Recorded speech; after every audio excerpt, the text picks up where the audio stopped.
கிராமத்து ஸ்டைல்ல சுவையான ஹெல்த்தியான உருண்டை குழம்பு ஒரு முறை இப்படி செஞ்சு கொடுத்து பாருங்க. குழந்தைங்க திரும்ப திரும்ப கேட்பாங்க. ஒரு 100 கிராம் கடலை பருப்பை நல்லா அலசி எடுத்துக்கிட்டு அதுல ஒரு 5 காஞ்ச மிளகாய், 1 ஸ்பூன் சோம்பு போட்டு இது ஒரு 3 மணி நேரத்துக்கு நல்லா ஊறட்டும். அடுப்புல பேன் வச்சு பேன் நல்லா ஹீட் ஆனதுக்கு அப்புறம் ஒரு 4 ஸ்பூன் எண்ணெய் சேர்த்துக்கலாம். 1/2 ஸ்பூன் கடுகு, 1/2 ஸ்பூன் உளுந்து, 1/4 ஸ்பூன் வெந்தயம், ஒரு வெங்காயம், பொடியா கட் பண்ண ஒரு 10 பூண்டு. இதை நல்லா வதக்கி விட்டுக்கலாம். கொஞ்சமா கருவேப்பிலை,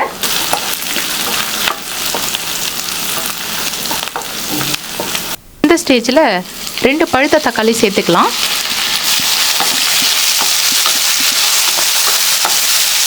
தக்காளியும் கொஞ்சம் வதங்கி வந்துருச்சு. இந்த நேரத்தில் 1/4 ஸ்பூன் மஞ்சள் தூள், 2 ஸ்பூன் மிளகாய் தூள், நான் தனி மிளகாய் தூள் எடுத்திருக்கேன், நீங்கள் வேணா குழம்பு மிளகாய் தூள் கூட சேர்த்துக்கலாம். 2 ஸ்பூன் தனியாத்தூள், தேவையான அளவு உப்பு.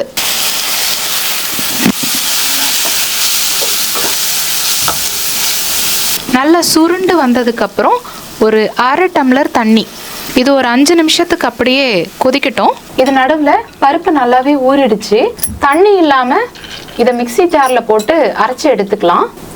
1/2 வெங்காயம், ஒரே ஒரு பச்சை மிளகாய், கொஞ்சம் உப்பு, மஞ்சள் தூள், கொஞ்சமா துருவன தேங்காய், உருண்டை குழம்பை இன்னமும் ஹெல்த்தி ஆக்கிறதுக்கு கொஞ்சமா முருங்கைக்கீரை இதையும் சேர்த்துக்கலாம். வீட்டில் இருக்க சின்ன குழந்தைங்க தனியா முருங்கைக்கீரை கொடுத்தா சாப்பிட மாட்டாங்க.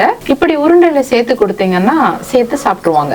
இதை நல்லா பிசைஞ்சிக்கலாம். நீங்க பருப்பு அரைக்கும் போது இந்த மாதிரி கொரகொரப்பா அரைச்சிக்கோங்க.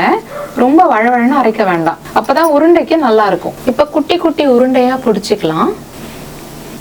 இந்த உருண்டைய இட்லி பாத்திரத்துல வச்சு ஒரு 10 நிமிஷத்துக்கு நல்லா வேக விடணும். ஒரு கோலி குண்டு சைஸ்ல புளி எடுத்து ஊற வச்சு புளி கரைசல் சேர்த்துக்கலாம். இது ஒரு 5 மினிட்ஸ் அப்படியே கொதிச்சுட்டு இருக்கட்டும்.